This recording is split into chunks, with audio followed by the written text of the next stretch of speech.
സംസ്ഥാനത്ത് ഇന്ന് അതിശക്തമായ മഴയ്ക്ക് സാധ്യതയുണ്ടെന്ന കേന്ദ്ര കാലാവസ്ഥാ വകുപ്പിന്റെ മുന്നറിയിപ്പ്.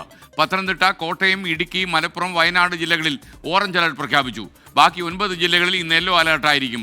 മുല്ലപ്പെരിയാർ അണക്കെട്ടിലെ ജലനിരപ്പ് 136 അടിക്ക് മുകളിലെത്തിയാൽ മാത്രമേ സ്പിൽവേ ഷട്ടറുകൾ തുറക്കൂ എന്ന് തമിഴ്നാട്. തൃശൂർ പീച്ചി ഡാം ഷട്ടർ ഇന്ന് ഉയർത്തും. രാഹുൽ വിജയൻ ഇടുക്കിയിൽ നിന്ന് വിവരങ്ങളുമായി ചേരുന്നു. വള്ളക്കടവിലാണ് രാഹുൽ വിജയനുള്ളത്. മുല്ലപ്പെരിയാറിൽ കാര്യമായി മഴ പെയ്യുന്നുവെന്ന് രാഹുൽ വിജയൻ അറിയിക്കുന്നു. Good morning to all of you. Rahul Vijayan, മുല്ലപ്പെരിയാറിൻ്റെ നമ്മുടെ റൂൾ കർവ് 136 ഇനി വളരെ കുറച്ച് അടി മാത്രമേ ബാക്കിയുള്ളല്ലോ. അപ്പോൾ 155.6 അങ്ങനെ കണ്ടായില്ലേ കണക്ക്? എന്താ ഈ വിവരം? മുല്ലപ്പെരിയാറിൻ്റെ പ്രദേശങ്ങളിലൊക്കെ കാര്യമായി മഴ പെയ്യുന്നുണ്ടോ?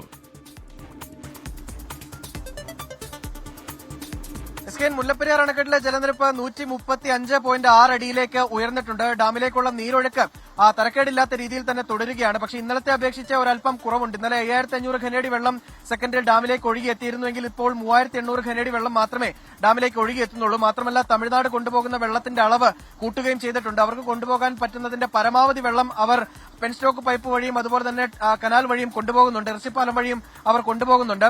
എന്തായാലും ഡാമിന്റെ വൃഷ്ടിപ്രദേശത്തൊക്കെ പുലർച്ചയോടുകൂടി മഴ കനത്തിട്ടുണ്ട് എന്നുള്ളതാണ് മനസ്സിലാക്കാനും കഴിയുന്നത്. അതുകൊണ്ട് തന്നെ വരും മണിക്കൂറുകളിൽ ഡാമിലേക്കുള്ള നീരൊഴുക്ക് കൂടാനുള്ള സാധ്യതയുണ്ട്. അങ്ങനെയെങ്കിൽ 136 അടിയിലേക്ക് ജലനിരപ്പ് പെട്ടെന്ന് എത്താനാണ് സാധ്യത എന്നാണ് പറഞ്ഞിരിക്കുന്നത്. നേരത്തെ തന്നെ തമിഴ്നാട് അറിയിച്ചിട്ടുള്ളതാണ് 136 അടി, അതായത് റൂൾ കർവ് പരിധിയിലേക്ക് ജലനിരപ്പ് എത്തിയാൽ ഷട്ടറുകൾ തുറക്കും. സ്പിൽവേ ഷട്ടറുകൾ വഴി നമ്മൾ ഈ കാണുന്ന ഈ പെരിയാറിലേക്ക് വെള്ളം ഒഴുക്കും എന്ന് പറഞ്ഞിരുന്നു. നമ്മൾ നിൽക്കുന്നത് വള്ളക്കടവിലാണ്. അതായത് മുല്ലപ്പെരിയാറിൽ നിന്ന് ഒഴുകിയെത്തുന്ന വെള്ളം സ്പിൽവേ ഷട്ടറുകൾ വഴി തുറന്നു വിടുമ്പോൾ ഒഴുകി വരുന്ന വെള്ളം ആദ്യം എത്തുന്ന ജനവാസ മേഖലയാണ്. ഇവിടെ നിന്നാണ് പിന്നെ ആളുകൾ താമസിക്കുന്ന ഒരു മേഖല തുടങ്ങുന്നത്. ഇവിടെ ഇപ്പോൾ ഈ ദൃശ്യങ്ങളിൽ കാണുന്ന പോലെ തന്നെ പെരിയാറിലെ ജലനിരപ്പ് ഒരു ആശങ്കപ്പെടുത്തുന്ന അളവിലൊന്നും ഉയർന്നു നിൽക്കുന്നില്ല. കഴിഞ്ഞ ദിവസങ്ങളിലൊക്കെ മഴയായിരുന്നെങ്കിൽ പോലും നിലവിൽ ശാന്തമായി ഒഴുകുകയാണ്. സാധാരണ നിലയിൽ എങ്ങനെയാണോ ആ രീതിയിൽ തന്നെയാണ് നിലവിൽ ഇപ്പോൾ ഈ വെള്ളം ഒഴുകുന്നത്. അതുകൊണ്ട് തന്നെ മുല്ലപ്പെരിയാറിൽ നിന്ന് വെള്ളം ഒഴുക്കി വിടുന്ന ഒരു സാഹചര്യം ഉണ്ടായാൽ പോലും അത് ആശങ്കപ്പെടുന്ന വിധത്തിലാവില്ല എന്നുള്ളതാണ് ജില്ലാ ഭരണകൂടം അറിയിക്കുകയും ചെയ്തിട്ടുള്ളത്. ഒരു വശത്ത് ഈ ദൃശ്യങ്ങളിൽ ഒന്ന് പോവുകയാണെങ്കിൽ ഇവിടെ വീടുകളുണ്ട്, ഈ സൈഡിലൊക്കെ വീടുകളുണ്ട്.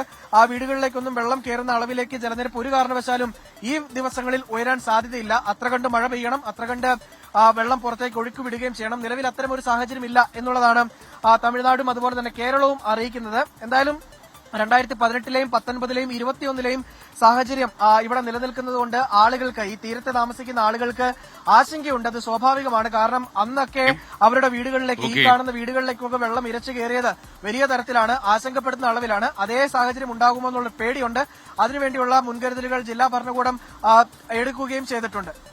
രാഹുൽ വിജയനാണ് വിവരങ്ങൾ നൽകിയത്. മുല്ലപ്പെരിയാറിന്റെ ഷട്ടർ തുറക്കും 136 അടി ക്രോസ് ചെയ്താൽ എന്നാണ് നമുക്ക് ലഭിക്കുന്ന വിവരം. എന്തായാലും മുല്ലപ്പെരിയാർ ഒഴുകി വരുന്ന നദിയുടെ ഇരുകരകളിലും താമസിക്കുന്ന ആളുകൾ പരമാവധി ജാഗ്രത പാലിക്കണം.